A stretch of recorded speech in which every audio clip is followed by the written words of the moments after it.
नमस्कार मित्रों।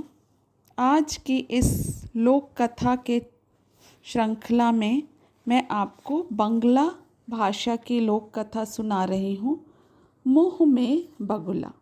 तो शुरू करें मित्रों। एक पंडित कहीं जा रहा था कि उसे खांसी आई और उसने जमीन पर थूका। अपने कफ में सफ़ेद पंख देखकर वह दंग रह गया। उसके कुछ समझ में नहीं आया कि उसके कफ में पंख कहाँ से आया। वह चिंतित हो गया। ज्यों-ज्यों वह इस पर सोचता उसकी चिंता बढ़ती जाती।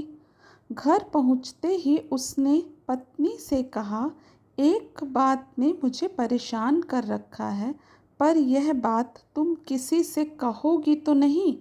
मैं क्यों कहने लगी भला? किसी से नहीं कहूँगी कसम से।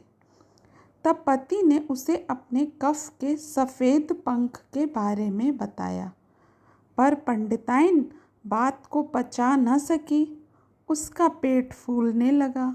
पड़ोसन को देखते ही उसे कहना पड़ा, सुनो कैसी अजीब बात है, पर पहले तुम कसम खाओ कि किसी से कहोगी नहीं।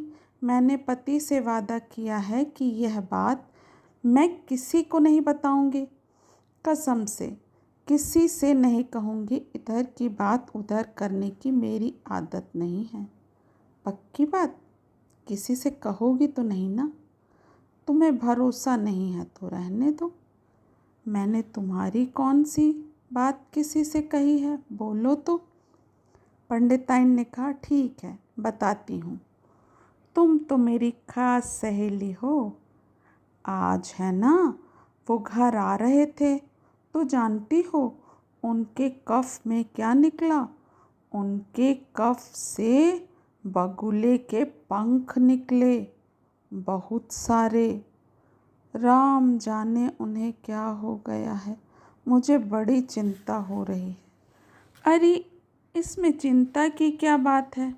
ऐसा हो जाता है और फिर ठीक भी हो जाता है। यह बात और किसी से मत कहना। लोग बात का बतंगड़ बना देते हैं। पर स्वयं पड़ोसन से रहा न गया। घर आते ही वह इधर उधर देखने लगी। यह बात किसी से नहीं कही तो उसका पेट फट जाएगा। एक सहेली के दिखते ही उसने बात उगल दी। पहले वादा करो कि किसी से कहोगी नहीं। मैंने पंडिताइन को वचन दिया है कि उसका राज मैं किसी को नहीं बताऊंगी। मालूम है आज क्या हुआ?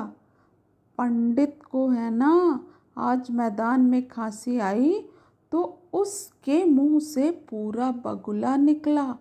मैं तो सोचती थी पंडित शाकाहारी होते हैं, पर देखो तो सहेली को भरोसा नहीं हुआ। पूरा बगुला? बगुला तो काफ़ी बड़ा होता है, खाया कैसे होगा? अजब आदमी है, पर मैं किसी से नहीं कहूँगी। मेरी बात का भरोसा रखो। इसके कुछ ही देर बाद एक और पड़ोसन से सुना कि पंडित के मुंह से फड़फड़ाते हुए कई बगुले निकले। सांझ होते होते पूरे गांव में खबर फैल गई कि पंडित के मुंह से झुंड के झुंड बगुले, सारस, क्रौंच और भी कई बड़े बड़े पखेरु निकलते हैं। आस पास के गांवों में भी खबर फैल गई।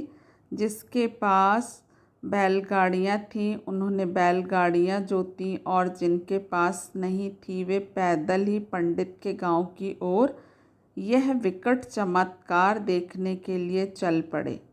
अफवाह यहाँ तक फैली कि सभी रंग और आकार के पक्षी, यहाँ तक कि दूर देशों के पक्षी भी पंडित के मुंह से निकल रहे हैं।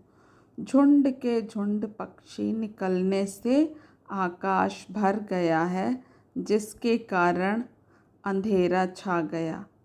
बेचारा पंडित पागल होते होते बचा।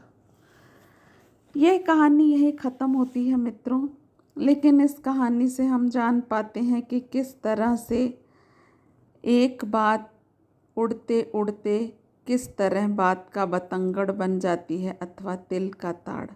अपना कीमती समय देने के लिए बहुत बहुत धन्यवाद।